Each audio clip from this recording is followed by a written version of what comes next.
Hello guys, আসসালামু আলাইকুম। সবাই কেমন আছেন? আজকে আমি কচু শাক রান্না করব। তার সাথে কচু শাকের আছে প্রচুর পরিমাণ vitamin A, vitamin C, iron, অনেক কিছু। কিন্তু এই কচু শাকটা যারা বেশি চোখের সমস্যা তাদেরকে ডাক্তারে বেশিরভাগ জাস্ট করে আপনারা বেশি করে শাক সবজি খাইয়েন, কচু শাকটা খেতে বেশি বলে।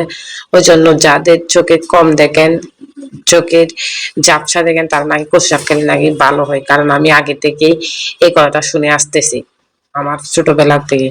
আমি আজকে রান্না করলাম কচু শাক। কিন্তু প্রথমে আমি সিদ্ধ দিলাম সবকিছু দিয়ে, মশলা দিয়ে, পেঁয়াজ রসুন কাঁচামরিচ দিয়ে সিদ্ধ করে এইভাবে সিদ্ধ দিলে তাড়াতাড়ি শাকটার সাথে মশলাগুলো মিশে যায়।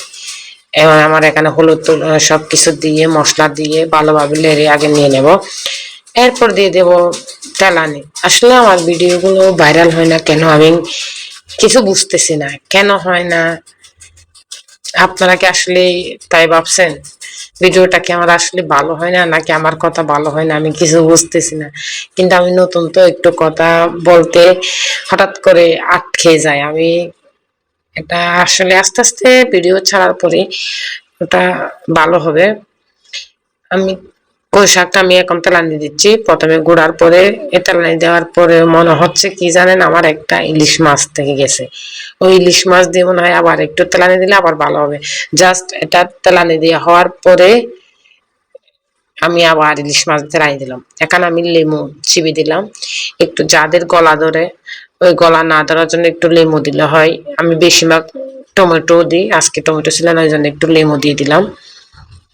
এ দেখেন আমি লাস্ট কি করলাম, কচু শাকটা হওয়ার পরে আবার ইলিশ মাছের কথা মনে পড়ছে। ইলিশ মাছটা গরম পানি দিয়ে ভিজে ভালোভাবে ধুয়ে আবার মাছের মাথাটা আমি ভালোভাবে পেঁয়াজ রসুনের সাথে জাল করে নিচ্ছি। জাল করার পরে যে কচু শাক দিয়ে দিলাম। এভাবে কে কে শাক রান্না করেন ইলিশ মাছের মাথা দিয়ে বলবেন, এবং আমার ভিডিওতে লাইক শেয়ার কমেন্ট করবেন। আল্লাহ হাফেজ।